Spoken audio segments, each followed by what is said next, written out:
আমি স্মরণ করছি 30 লক্ষ শহীদ, 2,69,000 মা বোনদের।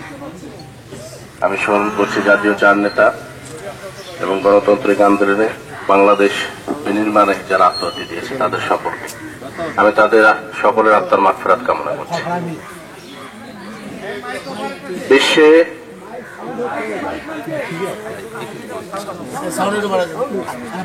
অনেক স্বাধীন দেশ আছে,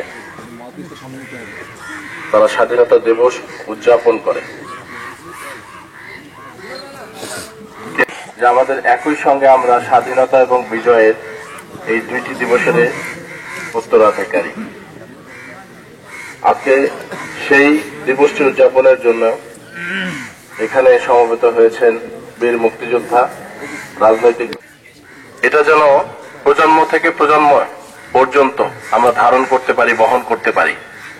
প্রতি বছর যখন আসে এই দিবস আমাদেরকে স্মরণ করিয়ে দেয় যে বাংলাদেশ সৃষ্টি হয়েছে কারো দয়ায় নয়, বাংলাদেশ সৃষ্টি হয়েছে আমাদের পূর্বপুরুষদের বুকের তাজা রক্ত দিয়ে, আমাদের মা বোনদের সম্ভ্রম দিয়ে, এবং সর্বোপরি অনেক অর্থ সম্পদ, অনেক কষ্টের বিনিময়ে পাওয়া আজকের এই বিজয়, আজকের এই স্বাধীনতা।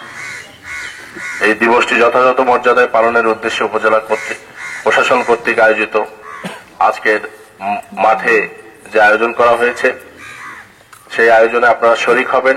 সর্বোপরি একটি ভোর, একটি সকাল, 2-1 ঘন্টার ঘুম কম,